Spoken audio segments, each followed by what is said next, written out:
Selamat datang di X Undercover. Channel ini merupakan perbincangan antara Dr. Jaya dan Pak Franky yang bertujuan untuk edukasi serta menceritakan pengalaman Dr. Jaya sebagai ahli forensik dan patologi. Sekedar informasi terkait jadwal tayang X Undercover yang akan tayang setiap hari Senin, Rabu, dan Jumat. Maka dari itu, untuk mendukung channel ini agar selalu memberikan tayangan yang informatif dan edukatif, kalian bisa dukung kami dengan cara like, comment, subscribe, dan share. Dan selamat menonton! Dia nggak puas kalau sebelum dia isunya entah dicambuk, ditusuk, diiris sama dia, ada yang ditetesin sama lilin, ada yang diborgol. Jadi dia senang menyakiti orang. Kalau dalam kondisi begitu barulah dia merasa puas. Dia merasa senang sama orang yang seperti itu, yang masih kecil-kecil gitu loh. Itu kan orientasinya dia yang nggak benar kan. Maksudnya orang sedang orang dewasa ya sedang sama orang dewasa gitu loh. Nah, saking itu kemudian korbannya cukup banyak, sampai pada waktu itu sempat itu pada waktu berapa tahun yang lalu itu sampai ada perpu. Perpu dibikin perpu supaya kalau orang yang pedofil itu dihukumnya ditambah. Dok, kita hari ini ngomong apa, Dok? Ngomong ini sekarang yang berita yang gitu. Sekarang viral-viral apa nih banyak nih Franky. Tapi pusing kepala. Tapi saya mau ini dulu, Dok. Apresiasi dulu, Dok. Apa? Ada 2 anak UI kan kalau nggak salah ya. Dua-duanya anak UI kan. Almarhum Mas Solar. Dia kan FISIP. Oh iya. Bajai Bajuri, Dok. Satu lagi Ibu Diah Rike Diah Pitaloka ya. UI juga ya kalau nggak salah. Itu bikin cerita di Bajai Bajuri. Kan rame tuh. Nah, ada satu cerita yang saya nonton kebetulan masalah Bajai Bajuri itu disuruh pakai pengaman seksual, hubungan seksual, pakai kondom. Pakai kondomnya tahu di mana, Dok? Jari. Di jari dipakai. Nah, jadi yang kemarin kita bahas itu kan masalah somnofilia. Kalau ketidaktahuan orang terhadap penggunaan alat-alat kontrasepsi itu termasuk penyakit atau bukan, Dok? Bukan, itu kurang edukasi namanya. Soalnya gini, dulu saya pernah bahas soal itu. Seks edukasi di sini tuh nggak ada sama sekali, Franky. Pendidikan nyaris, seks. Ya. Soalnya gini, saya tuh ada pengalaman nih waktu setelah saya lulus dari dokter ya. Itu saya diminta sama teman saya tuh untuk ngasih seperti kayak ya kalau itu kan kadang-kadang tuh ada yang namanya orang sebelum liburan sekolah, anak-anak SMA nih, sebelum liburan mereka tuh ngadain acara, terus ngundang orang ngomong gitu. Nah, salah satu yang diomongin tuh adalah soal sex education. Saya ngomong di Ursula beberapa kali, Santa Ursula. Wah, enggak, memang sengaja. Karena itu kan daerah terlarang tuh, Dok, buat laki-laki, Dok. Enggak, saya pakai rok. Tapi begini, mereka tuh sudah sadar bahwa itu penting gitu. Nah, saya tuh berapa kali minta ke sana. Saya pernah juga diminta untuk ngomong soal narkoba gitu ya. Di Pangudi Luhur. Jadi ternyata tuh ya kalau waktu ngomong soal sex education itu mereka banyak nggak taunya, Franky. Nah, itu mungkin gara-gara salah pakai judul namanya kali, Dok. Jadi orang-orang tuh udah dengan huruf 3 kata 3 huruf tadi itu kayaknya orang udah sedikit berpikiran agak miring-miring. Jadi kalau mungkin kalimatnya tuh diganti pendidikan alat-alat reproduksi atau bagaimana pendidikan kehidupan yang bagus gitu kan ya. Enggak, tapi makanya sampai begini saya Franky, yang paling parah apa? Pernah ingat nggak? Ada sekali waktu ada kejadian apa? Terus ada orang yang ya termasuk yang influencer lah ngomong bahwa orang itu bisa hamil gara-gara nyemplung ke kolam renang. Iya, saya ingat kan? Itu sama suci pikir-pikir ini orang udah gede kan mau bisa mikir begitu. nanti dokternya kasih penjelasan. Tapi saya mau cerita dulu nih, Dok. Di cerita yang sering udah, ini bukan cerita baru. Jadi ada satu ketika lagi sensus ini ngomong masalah seks juga nih, Dok. Tanya nama siapa nih, laki-laki atau perempuan sama aja sih sebenarnya. Misalnya namanya Fitri gitu kan, umur berapa? 23 tahun, Dok, gitu.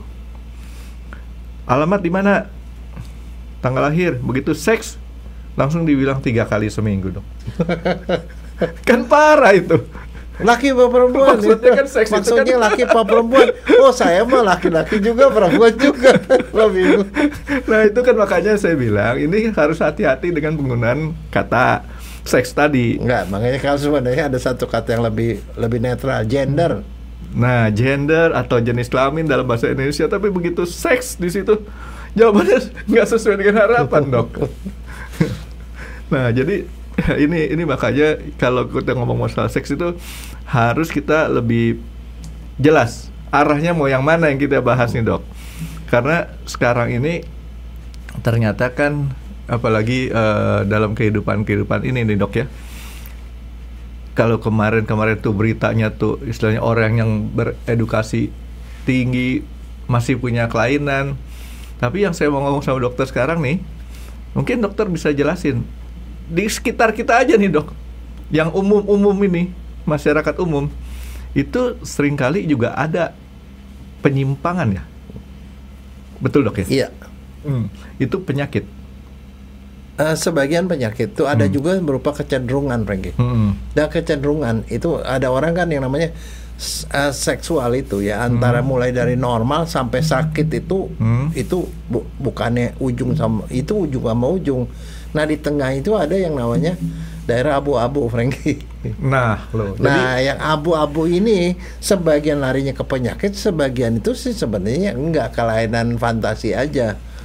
Nah, jadi begini, ada beberapa begini ya di dalam ilmu kedokteran maupun psikologi ya, itu diajarkan, itu namanya parafilia, Frankie.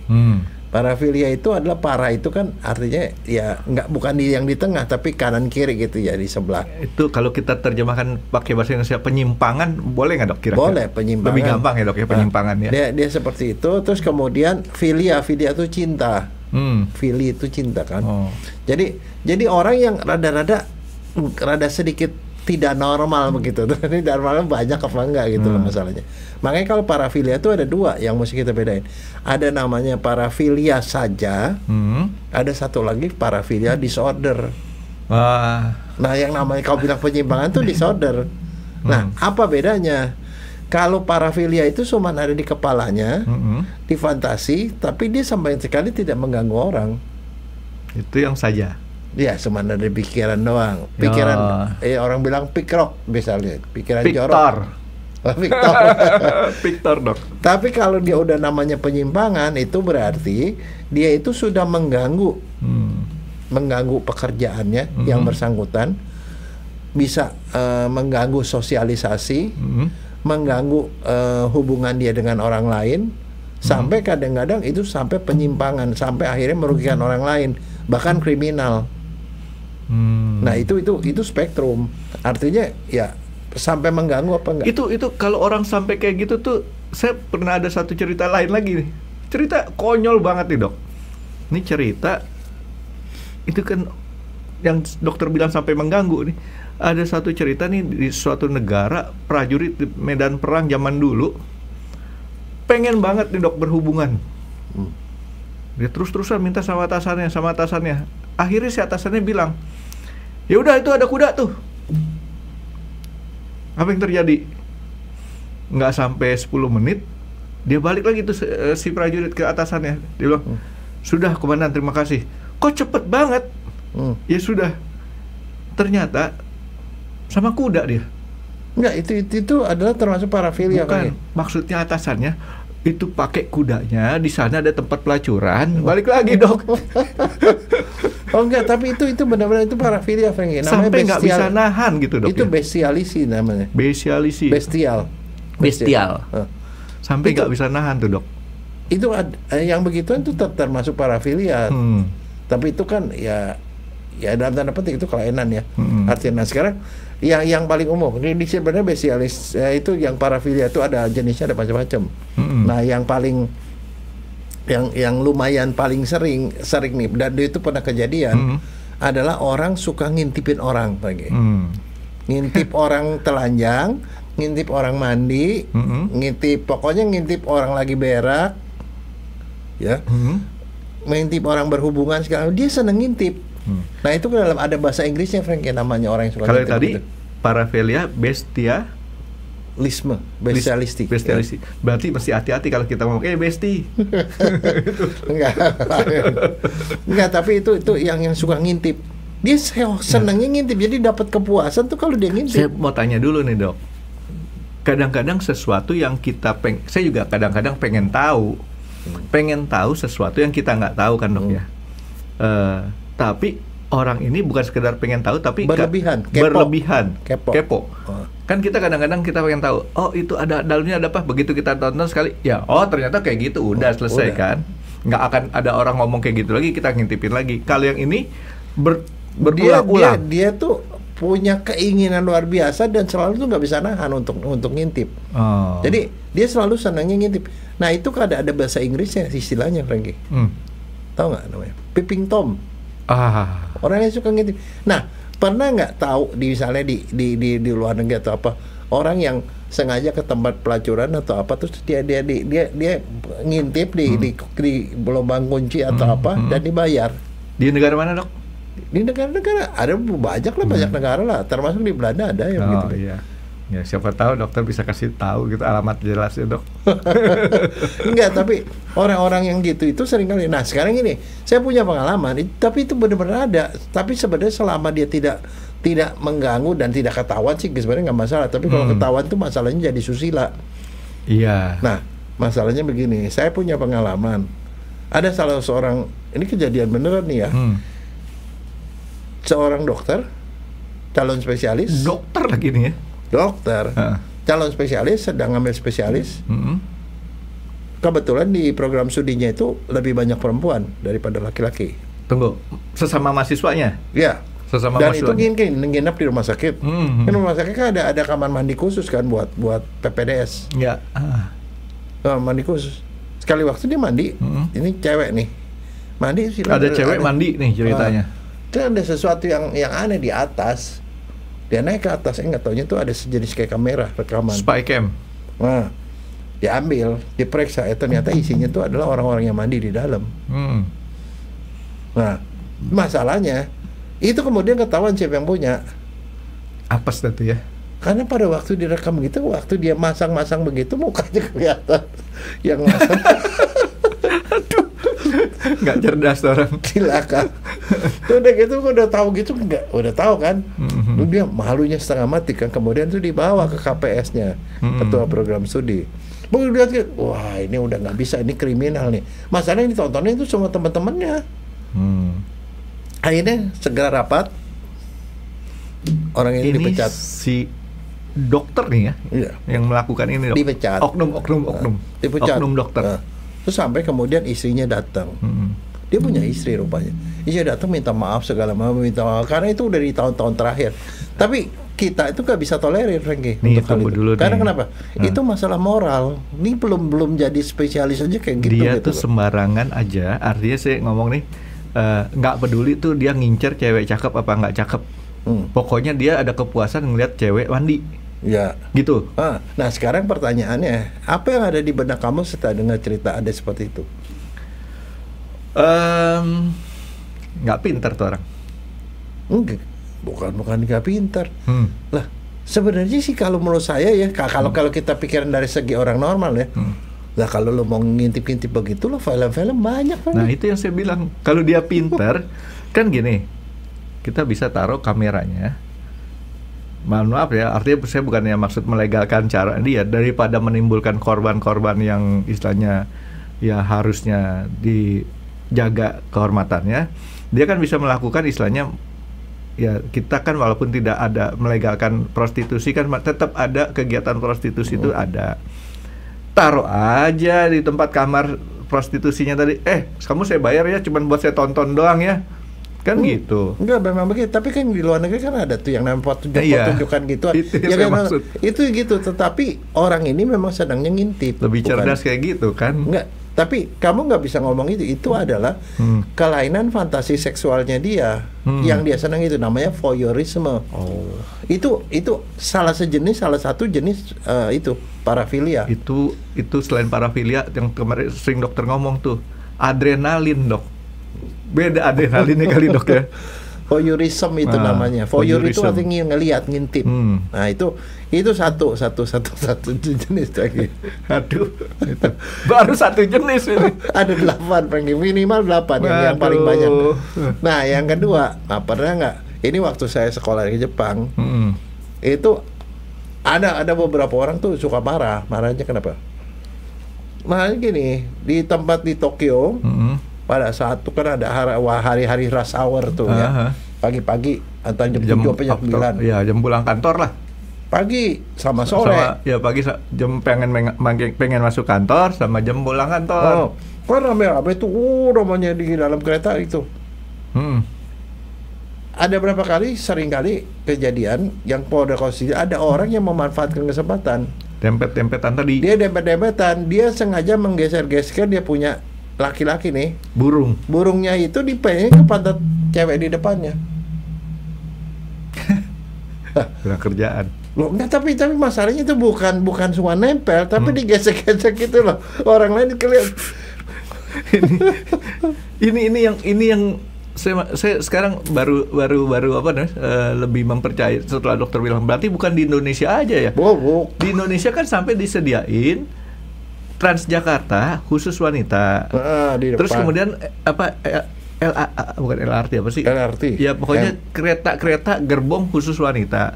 Kayaknya salah satunya karena sering kejadian kayak gini mungkin. Iya. Atau pernah ya. Tetapi masalahnya jangan salah itu pelakunya laki-laki aja, Frankie. Nah, enggak. Karena saya pernah ngelihat sendiri, ngelihat ada perempuan yang menggeser-geser payudaranya dia itu ke punggungnya laki-laki loh. Dokter Jaya di depannya atau di belakangnya? Di belakangnya, ngeliatin. Dokter Jaya kalau saya pikir kalau dokternya di depannya, dokter Jaya yang jadi korban. Loh, enggak, tapi yang begitu tuh ada, Frankie. Nah, sekarang kalau kita bilang, nah itu kan sebenarnya daerah abu-abu, Frankie. Nah, artinya gini loh, buat orang yang jadi korban, mungkin dia nggak berasa apa-apa. Tetapi buat orang yang ngeliat kan risih. Tapi sebenarnya kalau yang jadi korban tuh tahu, itu kan udah mulai mengganggu. Tapi itu in between loh. Ya. Artinya dia nggak dibilang itu kriminal. Ya kalau mau dibilang pelecehan seksual sih bisa lah. Itu ada hukumannya. Ya. Bisa sampai 9 bulan loh kalau di Indonesia. Berarti kita harus sediakan satu gerbong khusus lagi, Dok. Gerbong orang-orang yang mempunyai parafilia tadi. Ya. Yang satu suka nempel-nempelin dadanya, satu lagi suka nempel-nempelin burungnya. Dijadiin satu, itu nggak ada komplain di situ, Dok. Iya kan? Nggak, itu kan in between. Nah, ya, juga ada gini. Ini saya nggak tahu, tetapi saya pernah nih pengalaman saya waktu dulu lah sekitar SMP gitu. SMP. SMP tahun 70-an berarti, Dok ya? Iya. Orang pakai rok mini atau apa. Kadang-kadang kan perempuan duduk tuh roknya disebar begitu. Iya. Dari belakang dia jatuhin setip. Gitu dia angkat rok orang. Itu sebenarnya tuh bagian yang pertama tadi. Ini kejadian waktu SMP atau waktu di sekolahan atau di sekolahan. Frankie, tapi bukan saya pelakunya ya. Saya tahu karena saya bergokin. Itu kalau waktu di sekolahan sih, Dok, akal orang tuh yang kayak begitu ada aja. Dan seneng anak-anak tuh waktu kayak gitu, anak laki bandel kan.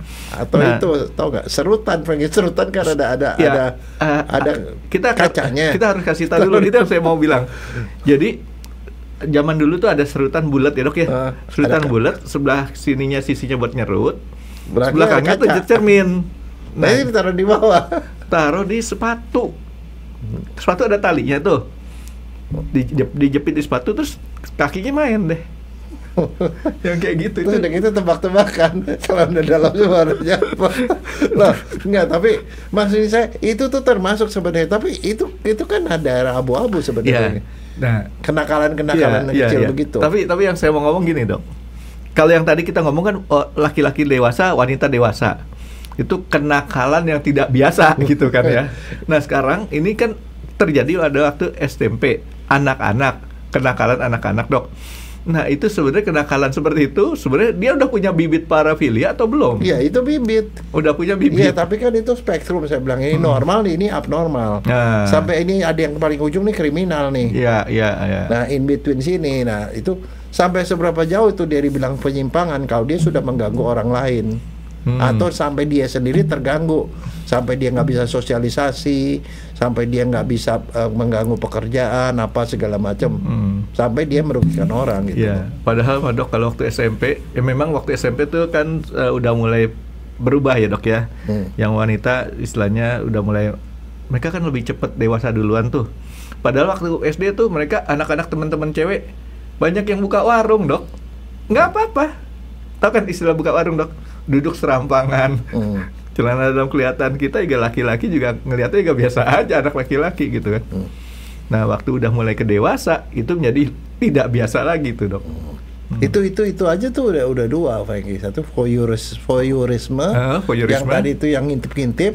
Kalau ini proteotisme ya. Itu adalah orang yang suka itu tadi. Mengupayakan. Bukan, itu yang gesek-gesek. Oh, yang gesek-gesek. Gesek-gesek. Nah, sekarang ada lagi. Nah, kemarin itu ada beberapa kali ada orang yang ngomong-ngomong soal ini.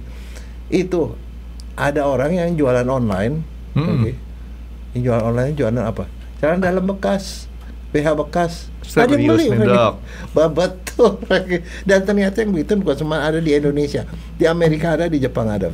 Nah, sekarang pertanyaannya, itu parafilia, kemungkinan. Saya sih berpikirnya gini Dok, oke lah kita beli barang bekas, tapi barang bekas siapa? Kalau barang bekasnya misalnya bekas artis tertentu, ya itu mungkin masuk akal. Nah ini bekas loh, enggak itu namanya parah, Frankie, bukan normal. Parah itu kalau nilai normal ya? Itu di kanan kiri yang 1% di belakang itu loh. Yeah. Nah, jadi dia tuh memang senang. Jadi gini, dia senangnya yang bekas, Frankie. Kamu tahu ya kalau celana bekas itu buat apa? Topo. Penangkal hujan, Frankie. Oh. Ditaruh di atas nggak hujan. Dokternya tahu kan topo kan? Tahu. Nah, itu kenapa ada kelainan parafilia itu yang suka dengan benda-benda yang menurut kita sebenarnya benda itu nggak ada hubungannya dengan seksual, tapi dia tuh punya asosiasi itu. Dia ada yang senang sama kaos kaki, kaos kaki bekas, karena baunya kaos kaki itu buat dia tuh seksi, bikin dia terangsang. Ada yang senang celana dalam bekas. Nah, makanya pernah ada beberapa kejadian yang di kampung-kampung gitu ya. Orang kan jemur celana, jemur BH tuh celana hilang, BH hilang. Nah, sekali waktu ketahuan ternyata tuh ada satu tetangganya itu yang koleksi begituan. Cowok lagi ya? Cowok.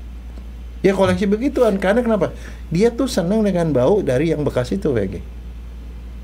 Nah, itu fetish namanya. Ada yang fetish tuh, ada yang senang sama kaos kaki, ada yang senang sama sepatu, ada yang senang sama stocking, ada yang senang sama BH. Benda-benda yang berhubungan dengan sesuatu yang dia punya fantasi. Itu soal fantasi, kamu nggak bisa bilang itu merugikan nggak? Ya kalau dia nyolong merugikan, tapi kalau dia pakai barang bekas atau apa segala dia beli kan itu kita nggak bisa tahu juga. Oh, jadi kalau beli lewat e-commerce aman. Nah, tapi maksudnya saya itu eksis bahwa kelainan itu ada, namanya fetish. Cuman dari tadi Dokter Jaya kan seolah-olah yang punya kelainan itu kebanyakannya laki-laki melulu nih Dok ya. Enggak. Perempuan juga bisa seperti itu. Bisa. Tapi nggak masuk berita. Ya, kebanyakan laki lah. Kebanyakan laki, yang perempuan mungkin masih udah lebih bisa jaga nafsunya kali Dok ya. Nah, terus ada lagi yang lain lagi itu ya, yang namanya sadisme. Jadi seksual sadisme. Jadi bukan orang membunuh dengan sadis, bukan. Kalau sadis dalam bahasa kedokteran itu ada seksual sadisme. Dia merasakan kepuasan seksual kalau dia menyakiti orang, menghina orang, membuli orang, apa segala macam gitu loh. Jadi membuat orang lain sengsara. Nah, itu yang begituan itu berbahaya buat lingkungan. Kenapa? Kalau itu dilakukan dalam bentuk perbuatan, maka pasti ada korban. Nah, yang itu udah arahnya tuh udah benar-benar namanya disorder. Bahkan udah bisa juga kriminal kalau dia melakukan itu bukan tanpa informed consent kan. Ada yang begitu. Saya pernah nonton di TV Indonesia nih Dok. Ada orang cerai gara-gara kelakuan pasangannya seperti itu. Dia nggak puas kalau sebelum dia isunya entah dicambuk, ditusuk, diiris sama dia, ada yang ditetesin sama lilin, ada yang di borgol. Jadi dia senang menyakiti orang. Kalau dalam kondisi begitu barulah dia merasa puas. Bahkan saya pernah nonton film ya, ada orang yang baru puas kalau dia tuh si korbannya itu sama dia dilukai sama berdarah-darah segala macam dalam kondisi dia kesakitan, bergerak-gerak karena kesakitan pada saat itu disetubui. Nah, itu mungkin kalau beberapa orang yang pernah lihat majalah-majalah yang majalah dewasa ya, itu kan ada orang yang dirantai itu termasuk itu. Nah, kebalikannya ada pasangannya yang juga kelainan parafilia namanya masohis. Seksual masohisme. Dia itu justru merasa puas secara seksual kalau dia dianiaya. Dianiaya, dihina, dilecehkan, diapain gitu. Dia puas. Nah, kalau orang sadis dan masohis gabung jadi satu, nggak ada yang dirugikan. Jadi makanya itu ada komunitasnya biasanya, Franky. Nah, Dok, ini kan masalah yang tadi kelainan seksual untuk penyimpangan yang sadis-sadis tadi, Dok. Dokter tahu Sodom Gomorrah kan, Dok? Ya. Kelakuan orang-orang di sana itu kan melakukan hubungan seks yang tidak pada tempatnya. Itu termasuk salah satu tadi nggak yang sadis-sadis tadi? Oh, enggak, begini. Kalau itu menjadi satu perilaku yang umum seperti Sodom dan Gomora, itu sih udah masalahnya udah kerusakan moral secara keseluruhan. Oh, itu beda. Bukan orang kelainan jiwa. Ini kalau yang kita ngomong ini kelainan jiwa sebenarnya. Kelainan jiwa, tapi ada yang satu cuman sekedar fantasi dia melakukan tapi tidak menyebabkan gangguan terhadap diri sendiri maupun lingkungan. Nah, kalau yang tadi itu ya udah sesuatu yang udah jadi budaya si umum. Sodom gitu. Gomorrah tadi, anal seks tadi, Dok, tidak termasuk yang sadis. Enggak. Oh, oke. Jadi saya pikir karena kan ini yang sadis-sadis belum tentu tingkatannya harus sampai nyilet-nyilet. Enggak. Siapa tahu lewat anus atau anal tadi termasuk yang sadis, enggak ya? Bukan ya? Enggak. Oke. Jadi terus, Dok. Nah, itu. Nah, ada satu yang lain lagi adalah yang namanya transvestis. Transvestis itu adalah orang yang membayangkan yang dia tidak bisa nerima, dia punya jenis kelamin, tidak bisa nerima atau apa, tetapi dia senang memakai penampilan dari lawan jenisnya. Jadi laki-laki pakai pakaian perempuan, perempuan pakai pakaian laki, seperti itu. Sebenarnya itu in between, karena orang normal juga banyak kan. Saya punya juga keluarga, saudara yang perempuan tapi nggak senang pakai pakaian perempuan. Oh, itu ada penyanyi internasional namanya orang Boy kan bilang George. Dia tuh tidak feminin gitu loh. Itu yang paling ringan ya. Artinya tapi itu belum kelainan, itu cuman paling dia seneng laki-laki kayak saya nih, Dok. Saya pakai long dress gitu. Bukan dengan tujuan komersil nih, Dok. Iya. Nah, kalau yang seperti itu tapi sebenarnya enggak, siapa? Si Mongol stres, Franky. Tahu nggak Mongol stres? Tahu. Nah, dia itu kenapa saya bilang gitu? Dia itu pemain bintang film. Dia membintangi film sekian banyak, tapi hampir 80-90% itu dia peran perempuan. Ngondek. Iya. Tapi dia bilang kenapa begitu? Kenapa? Dia kan sampai itu dari bisnis. Dia disalahin sama gereja. Kenapa lo begitu katanya? Lah gue gitu dapat duit kan, gue kasih persepuluhan ke gereja. Loh enggak, tapi pasti itu apapun yang menghasilkan duit gue kerjain. Ya, jadi artinya kan gini, Dokter, yang tadi pertanyaan saya kan, dia pakai, ini kan banyak kita dalam kehidupan entertainment nih, Dok ya, orang-orang yang menggunakan atribut-atribut atau perempuan, ya. Contohnya penyanyi internasional tuh Boy George. Boy George itu kan pakainya sampai dandan ala cewek itu. Gak usah ke sana, di Indonesia juga banyak kan yang komedian-komedian. Oh, itu komedian. Iya, enggak, tapi dia kan pakai pakaian itu, tapi itu bukan termasuk itu. Iya, dia artinya itu kan cari uang, bisnis. Ya. Dia kan mengimage-kan dirinya itu seperti itu, dan dia lakunya dalam kondisi seperti itu. Ya, tapi bukan itu. Tapi ini dia memang dia senang begitu. Laki-laki senang pakaian perempuan senang pakaian. Bukan cuma pakaian, tapi segala macam perhiasan dan segala macam gitu loh. Oke. Ya, itu sekarang yang perempuan justru menurut saya mulai lebih berani, Dok, menampilkan yang seperti kayak laki-laki. Kalau dulu mungkin istilahnya ada jaim ya. Tapi kalau sekarang ya, Franky, itu dihapuskan, dibikin jadi normal dengan cara apa? Dibikin pakaian unisex. Kaos oblong. Ya whatever lah, tapi pokoknya laki bisa pakai, perempuan bisa.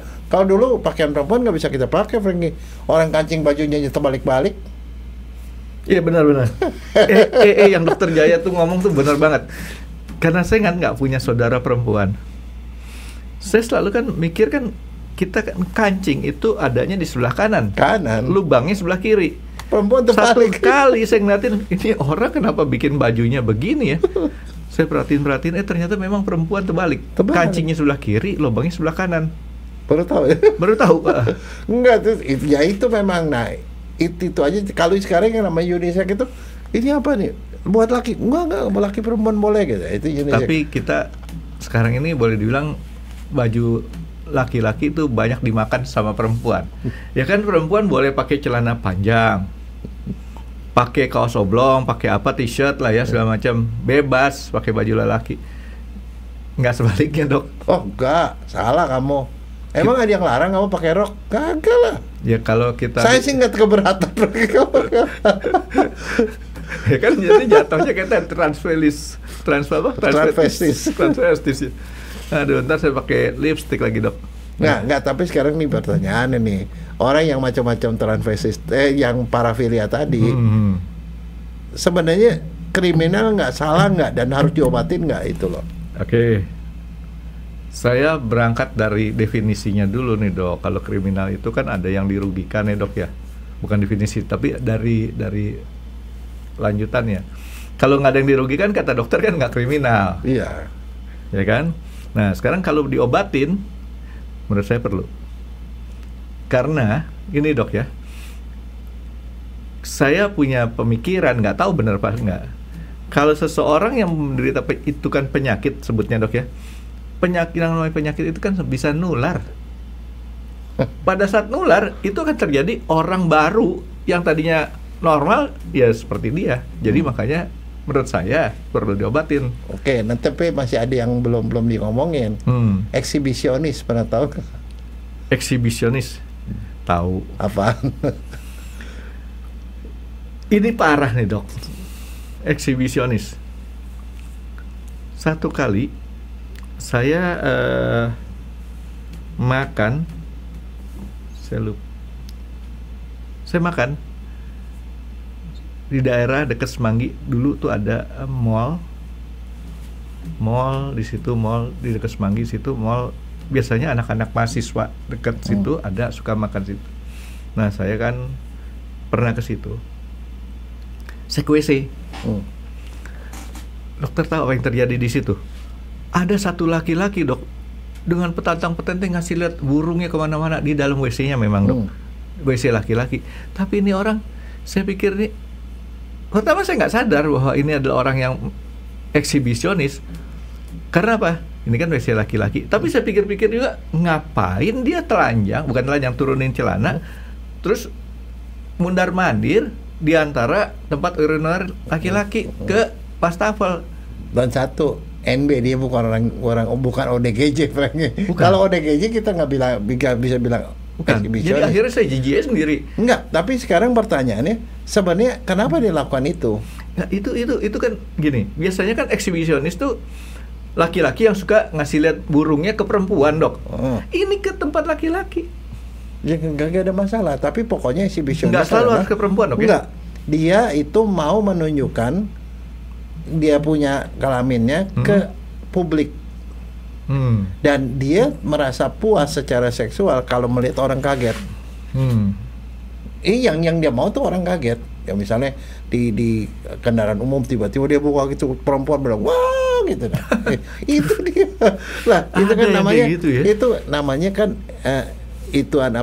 dia punya persepsi seksualnya tuh beda gitu. Nah, sebenarnya dalam hal yang kecil, kebanyakan sih laki-laki yang begituan ya. Tetapi sebenarnya, misalnya kalau perempuan yang pakai belahan dada yang terlalu terbuka apa segala macam, itu sebenarnya termasuk eksibisionis tipis-tipis. Nah, itu kan saya bilang itu spektrum kan.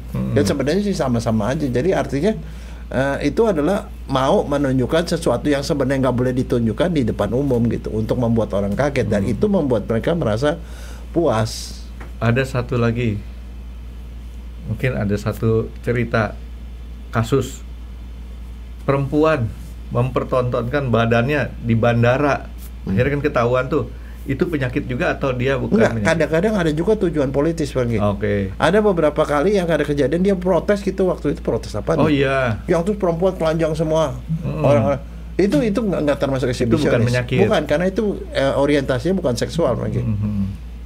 Dia adalah protesnya doang dan nggak tiap kali tuh ya kayak gitu ya. Dan sesuatu itu ada satu lagi nih yang bagian yang ini sebenarnya yang paling bahaya sebenarnya. Apa? Pedofilia. Pedofil. Apa tuh? Pedofil itu tahu, itu robot gedek. Jangan salahin orang. jangan robot gedek. Pokoknya orang, itu contoh kasusnya. Orang yang senang sama orang-orang yang di bawah umur. Kasus robot gedek, walaupun saya belum tahu robot gedek salah apa enggak, tapi kasusnya tuh di kasus robot gedek. Itu jadi itu adalah orang yang di bawah umur. Nah, sekarang jadi masalah gini. Di bawah umurnya antara kedokteran sama hukum tuh beda-beda. Hukum itu ada di undang-undang. Kalau di Indonesia yang disebut anak, itu pedo itu kan anak, suka sama anak-anak. Kalau di Indonesia batasnya lebih 18 tahun. Dulu waktu saya sekolah kedokteran pertama 15 tahun. Jadi batasannya beda. Tapi whatever ya, kalau orang melakukan tindakan seksual terhadap orang yang 5 tahun di bawahnya dia, itu termasuk pedofilia. 5 tahun di bawahnya dia? Ya, atau dia sebelum pubertas, prepubertas. Artinya, ini kan ada satu kasus nih, Dok. Seseorang dewasa, yang sudah sangat dewasa, menikahi anak 11 tahun. Ya. Itu termasuk pedofil? Ya. Kalau dalam hukum? Jadi di dalam hukum di Indonesia, kalau orang dewasa sama dewasa berhubungan seks, suka sama suka, itu tidak dilarang lagi. Tapi kalau di bawah 15 tahun, itu biar ada concern atau tidak, itu tetap aja itu salah, ada pasalnya. Tidak boleh menyetubuhi atau berlakukan pelecehan. Ini secara hukum nih, Dok ya. Artinya secara agama itu lain lagi sama secara kedokteran. Kalau di bawah 12 tahun lebih parah lagi. Kalau di Indonesia di bawah 12 tahun nggak ada yang komplain pun itu bisa ditangkap orangnya. Oh gitu. Iya. Walaupun nggak ada yang komplain. Nggak ada yang komplain bisa ditangkap karena itu dianggapnya pidana. Tempo hari sampai ditangkap tuh orang. Iya. Jadi itu batasan. Makanya kalau pedofilia itu kenapa anak-anak itu dianggap dia tuh tidak bisa memberikan concern.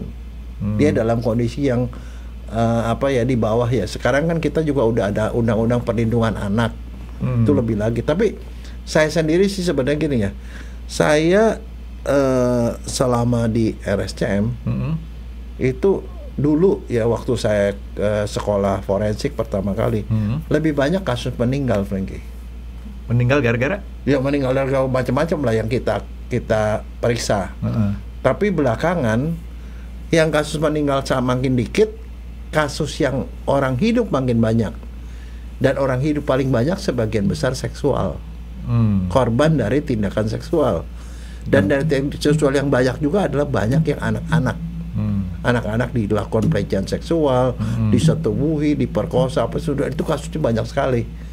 Ya mungkin orang nggak banyak memperhatikan, tetapi dalam sekali jaga semalaman itu antara 3 sampai 5 setiap hari. Sebentar, Dok, saya mau lurusin sedikit otak saya nih, Dok. Pedofilia adalah orang yang suka berhubungan dengan anak-anak di bawah umur. Iya. Suka nih, Dok ya, artinya dia tidak bukan tujuannya untuk menikahi. Enggak, iya. Jadi gini, dia merasa senang sama orang yang seperti itu, yang masih kecil-kecil gitu loh.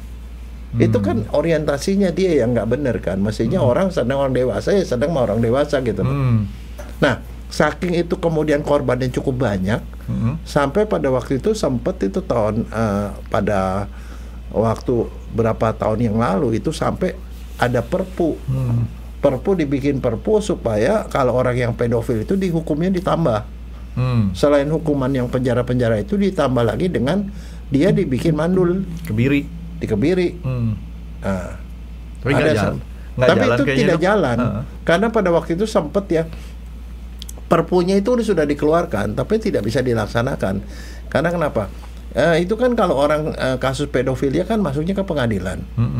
Masuk ke pengadilan, di pengadilan begitu itu mau ditetapkan mau dikastrasi dari kedokteran itu ada dua, dibikin mandul, artinya biji sakarnya dioperasi dibuang dua-duanya, atau dia disuntik dengan obat yang bisa menghilangkan libidonya dia.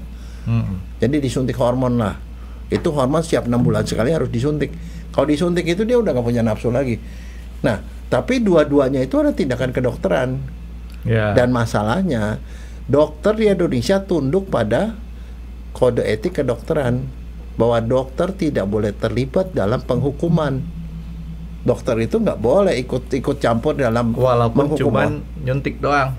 Ya walaupun diperintah, karena dokter itu adalah ngobatin orang, bukan menghukum orang. Jadi dokter tuh nggak bisa menjadi alat untuk penghukuman. Itu internasional, seluruh dokter di dunia seperti itu. Makanya dokter menolak, kita nggak mau kastrasi. Oke, nggak mau kastrasi, disuntik deh. Dokter nggak mau. Terus waktu itu kan sempat ada ribut-ribut tuh waktu perpunya itu diundangkan.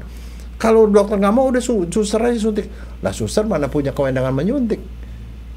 Suster nggak punya kewenangan menyuntik. Suster itu menyuntik kalau disuruh dokter. Dan dokternya kagak nyuruh, bagaimana bisa? Jadi akhirnya itu tidak bisa terlaksana. Ada jalan keluarnya, Dok. Gimana? Sama yang koas. Enggak, koas itu tunduk pada itu dia udah masih tunduk juga. Sumpah. Jadi begini, akhirnya tapi begini, kalau di Amerika di mana segala macam di luar negeri itu dilaksanakan begini. Cuman begini, mereka hanya bisa melaksanakan itu kalau pertama ada putusan pengadilan. Pengadilan memerintahkan dokter dan dokternya melakukannya setelah mendapatkan informed consent dari si pasien. Jadi pasiennya sendiri bilang, iya saya melakukan itu bukan apa, saya nggak bisa nahan nafsu nih gini-gini. Oke, kamu mau diobati nggak? Mau diobati? Oke, obatin begini tapi efeknya kayak begini. Oke, nggak masalah dok. Jadi dia datang sebagai dokter pasien. Jadi kalau pasiennya nggak mau, dokter nggak bisa maksa. Kalau gitu kan, ya artinya dia datang sebagai pasien yang minta diobati supaya kelainan seksnya hilang gitu loh. Bukan sebagai pelaksanaan dari hukuman eksekutor. Gitu. Oke, jadi itu boleh dibilang parafilia itu. Yang mandul jadi hukumnya, Dok ya? Iya, itu namanya secara sosiologis tidak berlaku. Jadi, Pak, itu parafilia tuh ya. Nah, jadi di antara segala macam yang tadi kita sebut, kapan orang disebut sesuatu dia sampai melanggar hukum? Ya kalau melanggar hukum ya jelas kalau di dalam hukum kita mesti ngomong soal mens rea actus reus. Harus ada pikiran jahat, niat jahat dilaksanakan berupa perbuatan jahat. Nah sekarang coba kita bahas. Kalau seorang dokter, ya kita kan tahu lah sekarang lagi ribut-ribut nih. Ada dokter melakukan begini. Kalau menurut saya niat jahatnya udah kelihatan dari urutan prosesnya itu. Dan kalau lihat kayak begituan dia nggak bisa berlindung, wah gue ini parafilia, gue ini somnofilia, sehingga gue nggak salah dong gitu. Nggak bisa begitu. Yang orang mesti dilakukan adalah beberapa penyakit parafilia, ya pokoknya parafilia disorder mestinya berobat. Itu prinsipnya, dia harusnya berobat. Yang harus berobat apa? Sadisme, karena dia potensi mencelakakan orang. Ya dong. Terus pedofilia, itu harus berobat ke dokter. Dan kalau pergi ke dokter apa? Psikiater. Psikiater, karena psikiater tuh punya obat-obatan yang untuk menanggulangi itu, Franky. Dok, sebentar dok. Mumpung saya ingat nih dok, apa yang saya mau tanyain. Ini kan kelainan-kelainan ini dok, itu punya gen kelainan. Sebenarnya, nah itu kita ngomong jangan gen dulu.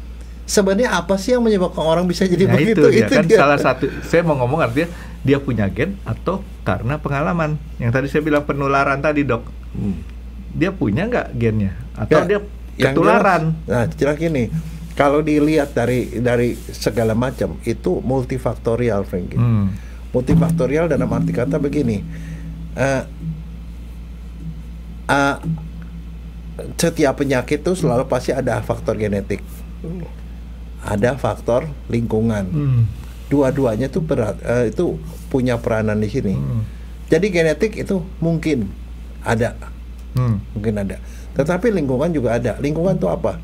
Keluarga. Anak kurang kasih sayang, anak kurang pengawasan, segala apa boleh segala macam. Nah, itu jadi salah asuh anak. Yang kedua tuh faktor lingkungan. Sekarang misalnya transvestis, dia lahir di dalam keluarga semuanya perempuan, dia sendiri laki-laki. Dia lihat saudaranya pakai lipstik, pakai baju gini-gini, itu pengaruh. Apalagi pada waktu kecil dia mengalami kekerasan seksual. Itu kekerasan seksual, maka dia akan cenderung juga akan balas dendam. Bukan nggak ada pikiran balas dendam, tetapi itu menjadi sesuatu yang normal di kepalanya. Dia akan lakukan itu. Terus faktor lingkungan apa? Anak-anak bergaul dengan teman-temannya yang seneng film porno atau baca buku porno. Itu pengaruh loh. Lama-lama tuh dia agak bergeser, dia punya orientasi. Dia hidup di red light deh misalnya. Sering lihat ada orang yang pokoknya dirantai segala macam, itu menjadi sesuatu yang normal buat dia. Jadi itu edukasi sepanjang hidupnya dia itu pengaruh. Orang trauma, orang kelainan jiwa nggak berkembang misalnya, nggak punya nalar karena pendidikannya nggak begitu, itu juga bisa. Jadi multifaktorial. Cuman yang saya tadi mau sedikit bahas sama dokter gini kan, kenakalan anak-anak nih dok. Anak-anak SMP dalam rangka dia mencari informasi ke sana sini dok. Salah satunya kan kenakalan kayak tadi dok. Ya. Zaman dokter saya tahu tuh nggak ada tuh film porno, adanya BF. Kedua, nggak ada itu yang ada apa namanya ini stensilan dokter. Iya. Stensilan dulu ada tuh kan zaman waktu SMP. Belinya di Blok M. Ya kan? Blok M. Nah, cuman kan yang saya mau bahas ini, saya mau tanya sama dokter. Ada anak yang sudah kayak tadi sekedar tahu aja nih stensilan kayak apa sih itu. Baca stensilan. Habis stensilan baca kayak gitu, ya udah ya kayak gini ya. Dia nggak akan nyari lagi, Dok. Tapi yang tadi kita ngomongin nih, Dok, orang-orang yang punya kelainan, begitu dia baca stensilan, kayaknya itu jadi satu trigger untuk terus-terusan ya, Dok ya. Iya. Betul gitu, Dok. Nah, jadi orang yang disebut parafilia itu dia tuh kalau dia punya intens ke situ, terus kemudian dia jadi obsesif di situ, mikirin gituan terus, dan dia itu jadi dependent. Dia melakukan itu. Jadi orang baru bisa disebut parafilia tuh kalau dia melakukannya konsisten minimal 6 bulan. Konsisten 6 bulan. Terus menerus intens gitu. Jadi kalau dia nggak melakukan itu dia merasa gimana gitu. Sehingga kadang-kadang ada orang, kita nggak tahu, di sekeliling kita pasti banyak yang begituan. Kita cuma nggak mau terbuka aja. Nggak seperti itu. Misalnya contoh ada suami misalnya yang senang sembari menghina, dia maki-maki isinya segala macam baru berhubungan. Itu sebenarnya dia punya bibit sadisme. Tapi karena itu ya itu suami gue, ya udahlah gitu. Ada orang yang sampai nggak tahan sampai bercerai gara-gara itu. Tapi maksudnya itu kadang-kadang ketutup di dalam yang namanya rumah tangga dan segala macam. Misalnya dia baru mau berhubungan sama istri kalau isinya pakai pakaian yang seksi, pakai sepatu bot, tapi sih itu fetish, Franky. Betul sih kalau dia pakai kalau normal dia orang enggak susah repot, Dok. Enggak berhubungan terus. Saya yang begitu ada, tetapi itu enggak bakal dibuka ke orang lain, Franky. Tapi saya mau ngetes dokter dulu ah. Dokter tahu stensilan tadi kan, Dok? Tahu Nick Carter, Dok? Nick Carter. Nah, berarti kalah sama angkatan saya, Dok. Nick Carter. Tahu Ed Whitfence? Enggak. Anak-anak Asisi angkatan saya tahu tuh. Karena zamannya beda kan? Enggak terlalu beda. Ya, lebih muda sekian tahun. Enggak, tapi maksudnya itu media pengaruh, Franky. Kayak sekarang misalnya orang bisa nggak mengakses situs-situs porno lewat internet, itu juga pengaruh karena itu juga kan sebenarnya termasuk lingkungan buat kita. Jadi cuman yang namanya seksual itu dianggap tabu di masyarakat sehingga dia tidak diomongin. Misalnya misalnya contoh, kalau saya pernah begini, ada yang aneh-aneh sih waktu saya dulu praktek pertama kali di daerah Bekasi. Datang perempuan muda baru kawin. Perempuan sendiri datang, Dok? Wah, datang sendiri. Dia bilang, "Dok, saya mau konsultasi nih." Wah, dia muntah-muntah. Kenapa muntah-muntah? "Dok, saya mau nanya, Dok, kalau keteruan sperma bahaya nggak, Dok?" Lalu saya langsung bilang, "Kenapa sih, dari mana?" Saya bilang, sperma suami saya bilang gini, saya nggak mau tahu deh gitu bagaimana caranya sperma bisa masuk ke dalam mulut ya. Tetapi sekarang begini, saya bilang saya kayak mau ngomongnya ilmiah ya. Kan kamu takut bisa buaya nggak, penyakit nggak? Saya bilang begini, sperma itu isinya apa sih? Isinya tuh cairan prostat, cairan dari kelenjar seminalis. Itu isinya adalah protein, ada begini ini maksudnya ada seng, ada apa gitu, saya ngomong ilmiah.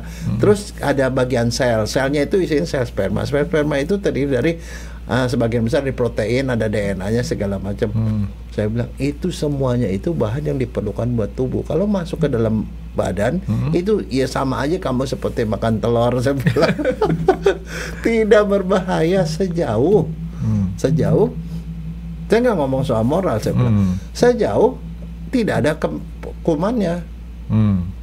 Sehat. Iya sehat, ya udah nggak apa-apa. Cuman ya kalau ibu takut ya lain kali jangan sampai dimasuk ke dalam mulut, saya bilang. Itu aja. Tapi maksudnya yang gituan tuh ada, tetapi itu mereka tidak. Parafilia juga dok ya. Tapi mereka kayak gitu tidak akan ngomong sama orang awam, orang umum, ke temannya apa sih, enggak, dia akan ngomong pada dokter. Tapi kalau dokter juga jangan itu langsung kemudian kita jadi ustadz dan kemudian ngajarin dia soal agama, nggak ada urusannya. Saya sebagai dokter ngomongnya gitu aja. Ya nggak apa-apa lah Bu, sekali-sekali. Untung dokternya dokter Jaya. Coba kalau dokter yang parafilia, kayak gimana Bu? Nggak, tapi maksudnya saya ya itu yang gituan tuh ada di sekitar kita. Cuman begini, sekarang kenapa misalnya belakangan ini tuh ada banyak tuh itu pokoknya urusan seksual lah.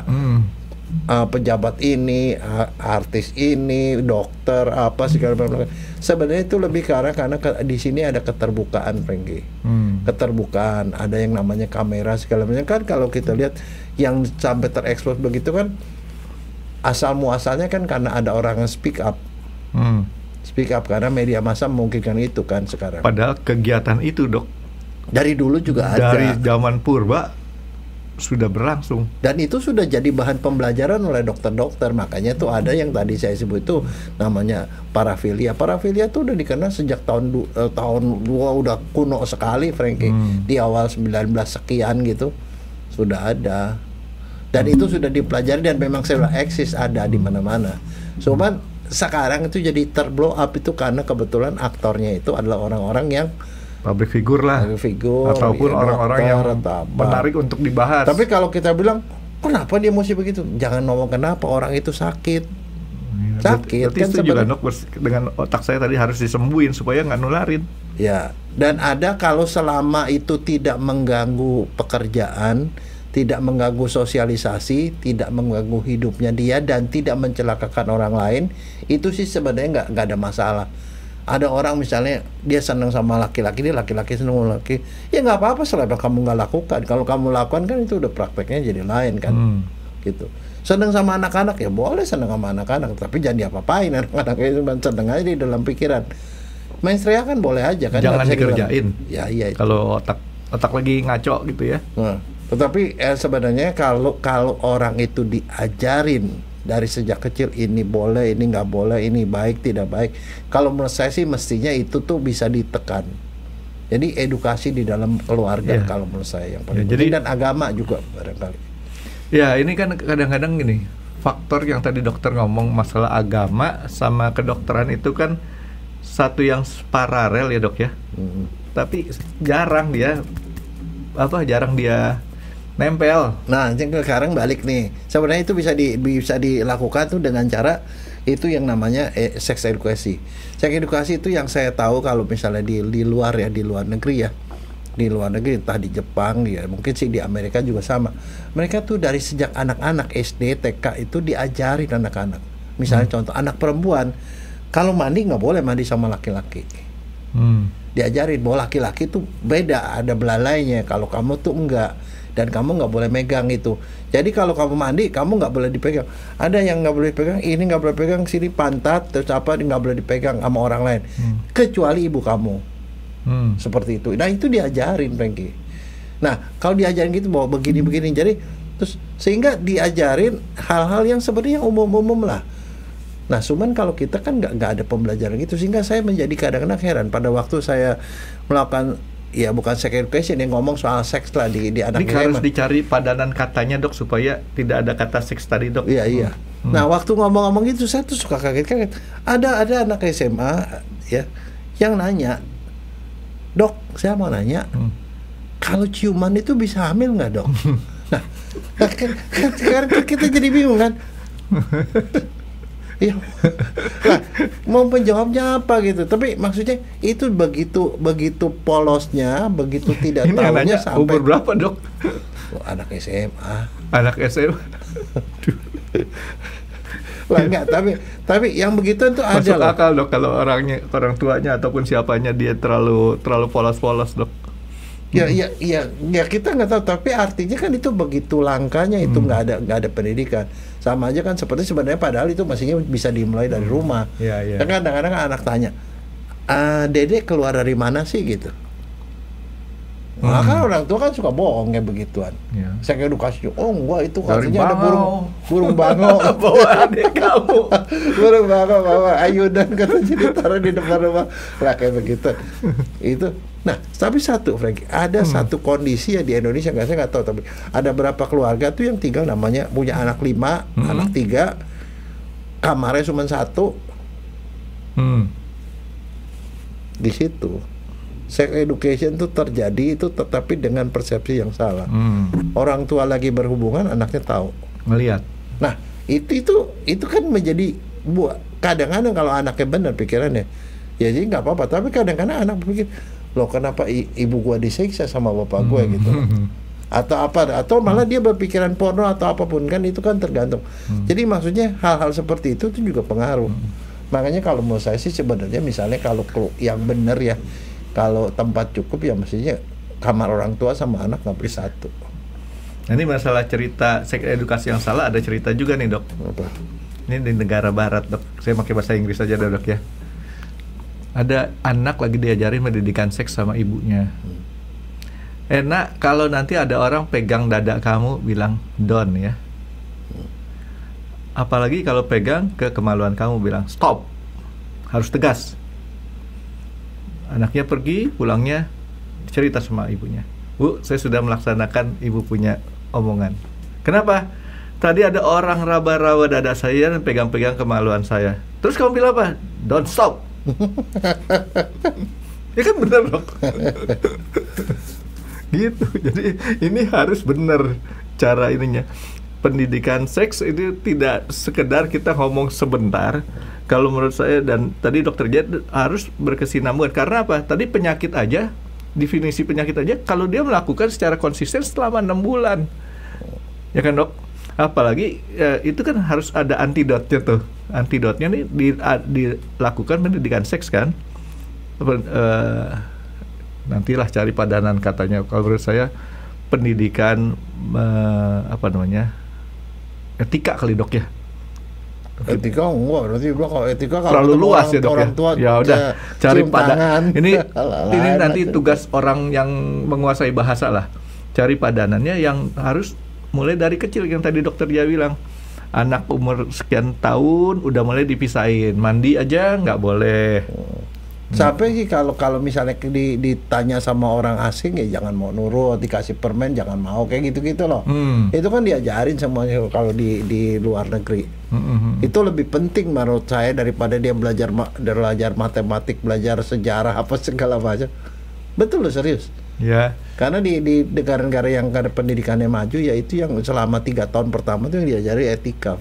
Ya kalau di negara barat dok ya, mereka sudah bisa membedakan. Ya kita kan kadang-kadang negara timur ini kan masalahnya masalah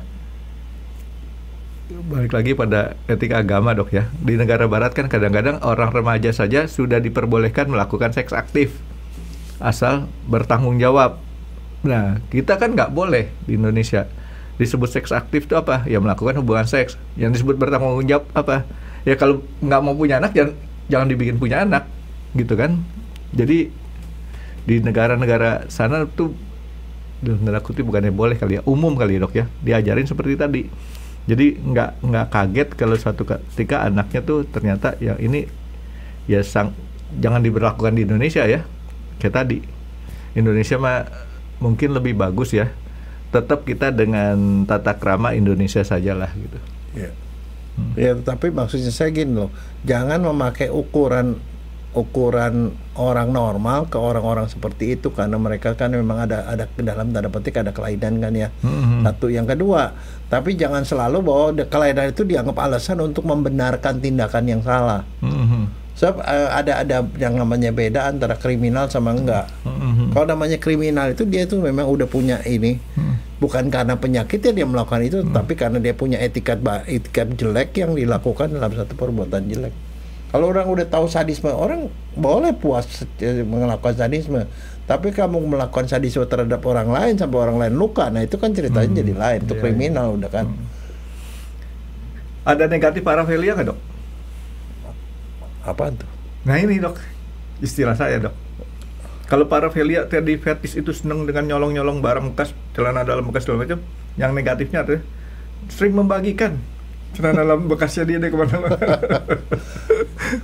Nggak ada ya kayak gitu, Dok? Enggak.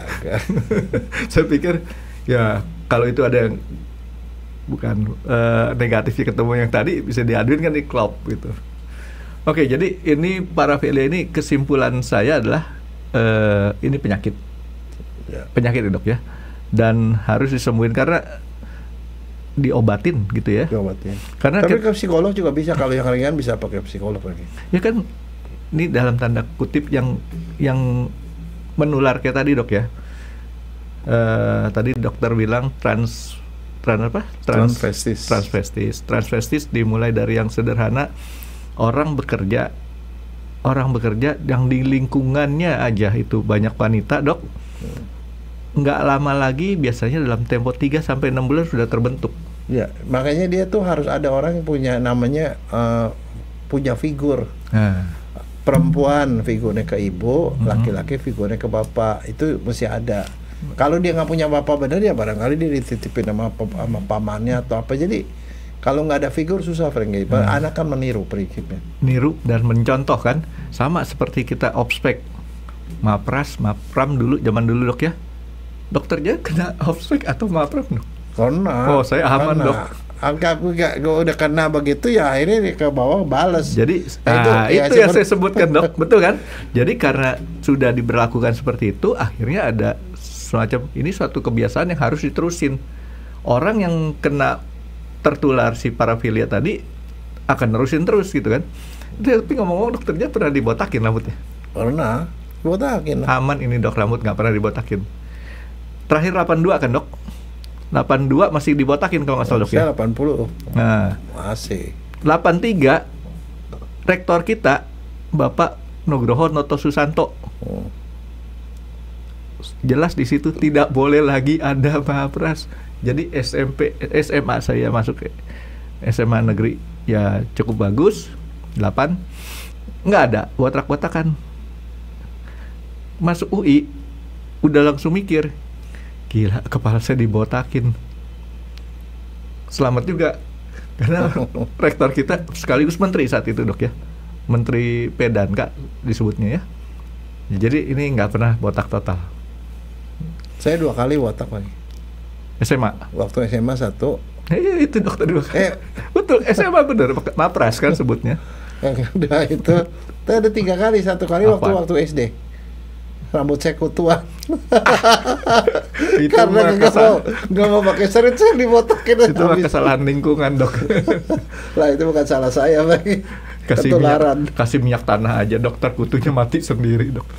Oke, Dok, jadi ya mudah-mudahan ini yang tadi kita ngomongin artinya, nah kalau ketemu orang-orang yang seperti itu harus ada contoh figur yang benar, Dok ya. Iya. Oke, Dok, kita lanjutkan dengan makan dulu, Dok. Terima kasih sudah menonton X Undercover. Jangan lupa like, comment, dan subscribe. Dan ditunggu ya video-video kami selanjutnya. Nah, buat kalian, jika ada pertanyaan untuk Dr. Jaya, boleh banget komen di bawah. See you guys!